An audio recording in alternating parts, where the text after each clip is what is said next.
స్మరామి గణిత శాస్త్ర సరస్వతికి నమో నమామి అగణితమౌని గణతను సదా స్మరామి మేధస్సును మేలుకొలుపు గణిత శాస్త్రం ఆలోచన కలిగించే ఆగ్నేయాస్త్రం విశ్వ ప్రగతి రథ చక్రం నీ గణితం భావించనిర్లజిది మూలాధారం గణితం గణిత శాస్త్ర సరస్వతికి నమో నమామి అగణితమౌని గణతను సదా స్మరామి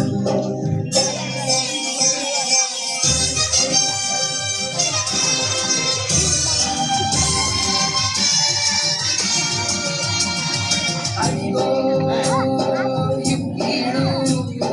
రేఖలనిత మాంత్రికుడు మూడు రేఖలను కలిపి త్రిభుజాన్ని సృష్టించే ఆరు భుజాలున్న దాన్ని దీర్ఘ చతురస్రమనే ఆ సమలంబ చతుర్భుజుని త్రిభుజమని వర్ణించే సమదూర బిందు సమితి ఉత్తమౌనని చెప్పిన ధీరుడు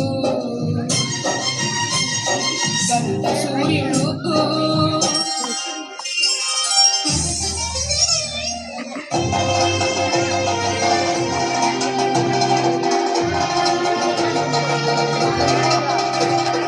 అదిగో ఆ వేదావే బ్రహ్మగుప్తుడు బీజ గణిత శాస్త్రానికి మూల పురుషుడు అదిగో ఆ వేదావే బ్రహ్మగుప్తుడు బీజ గణిత శాస్త్రానికి మూల పురుషుడు పోయి గణితం ఎంత అవసరమో తెలుసా? డబ్బును గణించాలన్నా,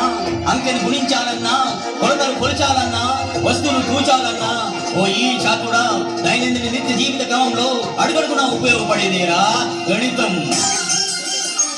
అని జయ జయ నాదాలు చేసి అనేక గ్రంథాలు రాసి గణిత శాస్త్ర గౌరవాన్ని పెంచాడు. భరత కీర్తి విశ్వమంత చాటాడు.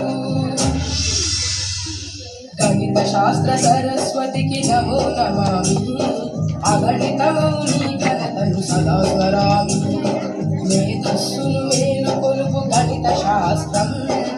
ఆలోచన కలిగించే ఆగ్నేయాస్త్రం